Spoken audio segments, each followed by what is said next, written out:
replacing the line that goes to the rear tires, the brake line on my 94 F150. You don't start up here actually, it's down on the frame, kind of behind this front driver's side wheel. So I'm going to crawl under there and get started on it. So once you get under the truck, it's inside the frame here, and it's going to be the one towards the front of the vehicle. This one right here that you're going to disconnect. I believe it's a 3/8 wrench that you're going to use to loosen it.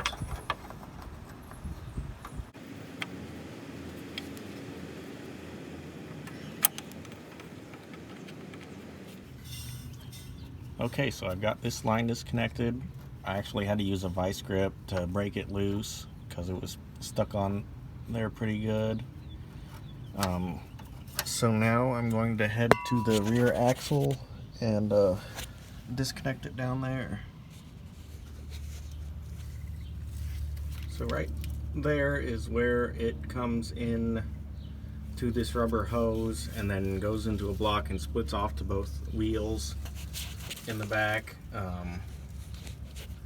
But so that's where you've got to disconnect it. This one is also a 3/8. It's also a good idea before you start doing this to go ahead and break your bleeders open to make sure that they don't snap off when you try to open them, so that you know if you have to replace them or not before you get started. Now that I have disconnected the brake line from both ends, I'm going to go ahead and pull it out of each of these clips. It's going to be the thinnest line. There's two fuel lines in there too, but it's this one on the end. The other two are back behind there anyway. So there's at least a couple of these clips that you got to pull it out of.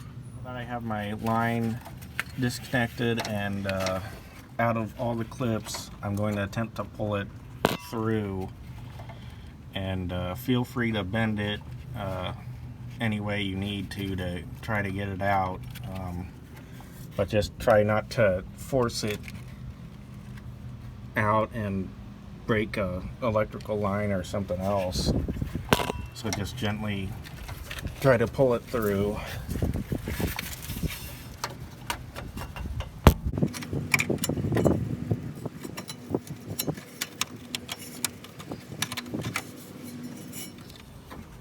It also helps to make sure that the end that is getting pulled through is pretty straight. Okay, so I got my line out. So now I'm ready to put the new line in.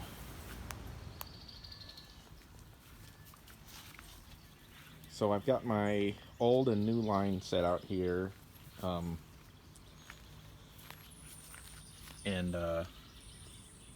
Just to check the length of it and to get it cut before I start to run it under there. You always want to cut it a little bit longer than shorter, because it's better to have extra than not enough.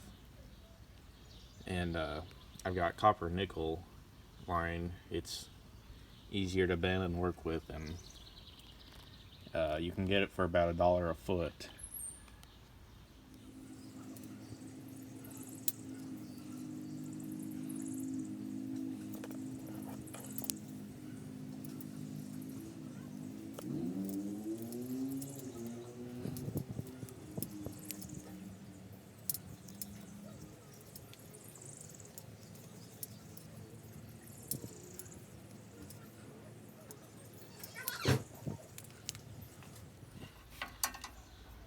So this is 3/16 inch line, and I've got the 3/8 inch fitting to go on it. You're going to want to make sure you put these on before you flare your brake line.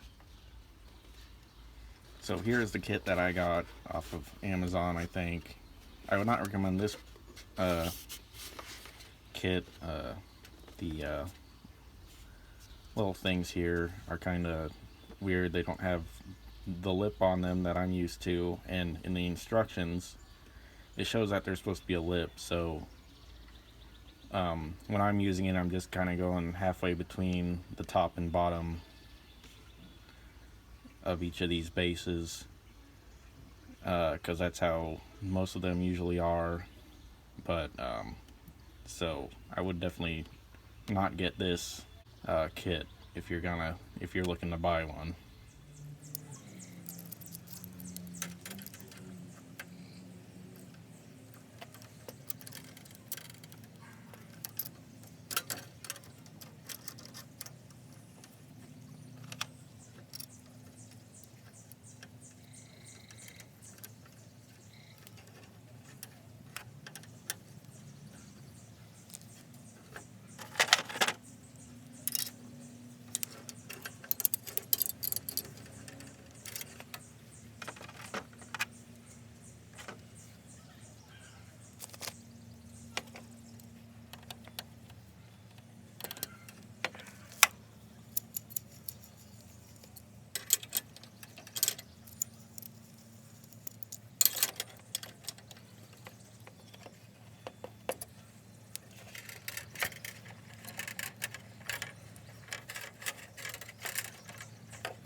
Now I'm going to feed it back through.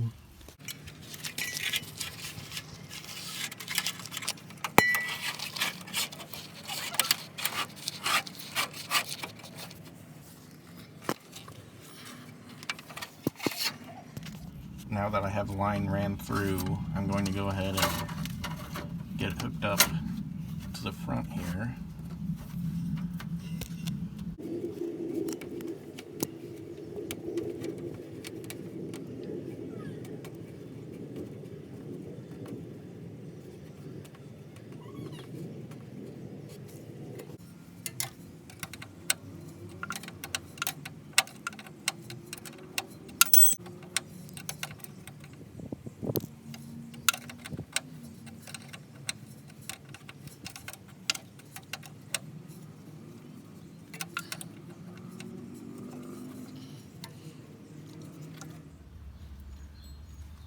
And now I'm ready to hook it up back here.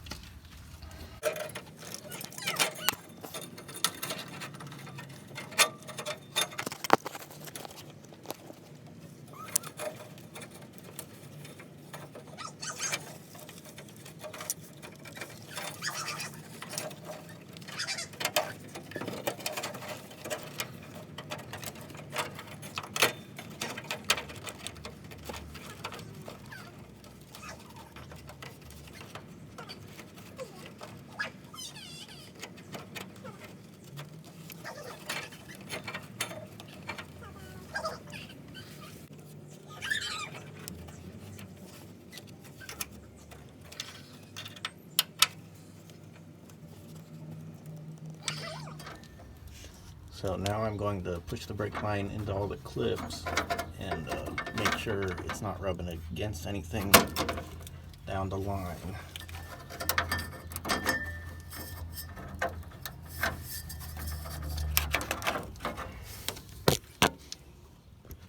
And I did run it alongside the gas tank below the frame instead of above it, just because it was easier. So I'm going to need to put something to buffer it between where it's going to hit and put some zip ties to hold it there.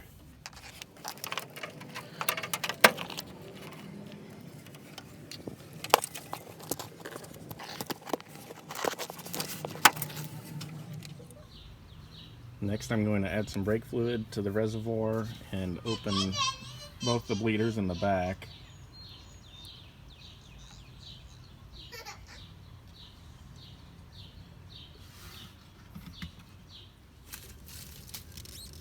These bleeders back here on mine are 3/8.